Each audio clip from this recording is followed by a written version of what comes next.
Let me start off by saying, don't wear those high-heeled or brand new shoes on the first day of school. I know you think you look good and it goes with your outfit perfectly, but you will be limping by the end of the day if you do. On that note, invest in some good shoes in general, and your feet and legs will thank you for it later. Your first day will be a whirlwind of emotions, and you'll collapse from the exhaustion at the end of the day. This happens to all of the good teachers, whether it's your first year or your 21st year of teaching. Set the tone with your students from day one and stick to what you say. Your students will test you on it, but in the end, they will truly appreciate the structure and rules that your class provides. It shows you care. This goes right along with tip 3, which is about consistency. Find a buddy at the beginning of the year that you feel comfortable talking to, confiding in, and asking questions. This person will be your lifeline and will help you with everything from where the bathrooms are located to what to do in a fire drill. Don't be afraid to ask questions. We have all had the same questions. You are not annoying anyone by asking it. Hopefully, your mentor teacher will be the one that you can ask all of those questions to, but you may want to find a neighboring classroom buddy for some of those last-minute questions you might have. Let me go ahead and tell you, we all mess up. Even the best veteran teacher is going to mess up every now and again. Not every lesson is going to go to plan. Not every evaluation will be your best. Not every student is going to be nice to you. It's okay. Don't be discouraged. This is how we learn. You got this, girl. Thanks, Kendall.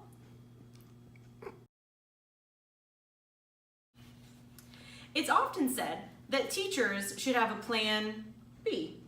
But in all actuality, teachers should have a plan A through Z. It's way better to be over-prepared than under-prepared.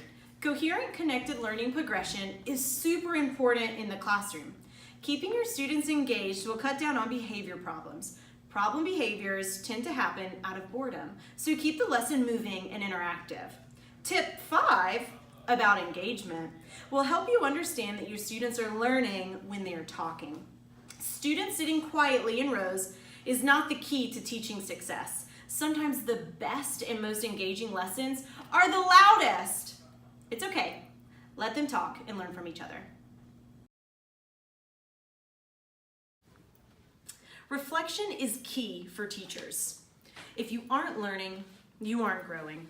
Reflect on your day as often as possible. Looking back, I wish I had kept a journal of my first year teaching so that I could really see how much I've grown. Identifying areas of growth does not mean that you're a bad teacher. Everyone has something they can improve on.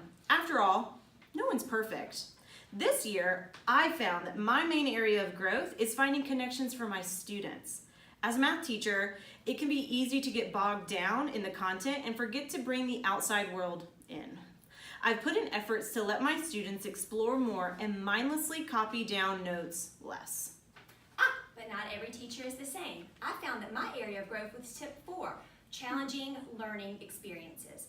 As a teacher of seniors, April and May bring some challenging times with unmotivated students. As Marshall suggests, both the teacher and the student should set goals for themselves and hold each other accountable. That way I am modeling exactly what I ask my students to do as well. That's a good point, but don't forget to reflect on your strengths too.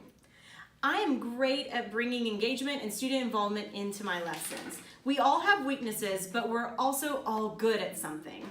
That could be anything from building relationships to giving great feedback to your students. When you find your strength, celebrate it and share it with your fellow teachers. And speaking of sharing and working with your fellow teachers, don't forget to write a thank you note to all of those that have helped you along your way. It is really a nice touch to write something personal to those that have helped you out, whether it's something big or small. However, there are some instances where thank you notes are just not necessary.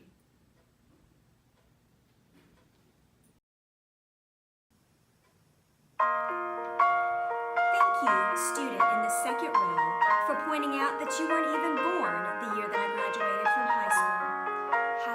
#I'm on board.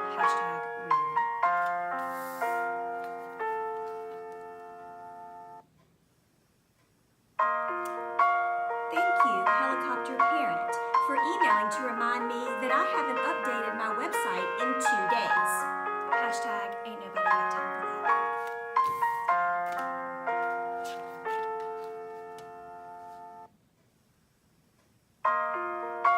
Thank you, high-heeled shoes, for failing me on the first day of school when I am trying to look so professional in front of my students.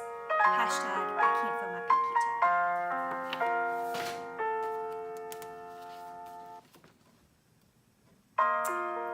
Thank you, yawning student in my second block, for making me feel like my class really is that boring. Hashtag it happens to all of us. Hashtag close your mouth.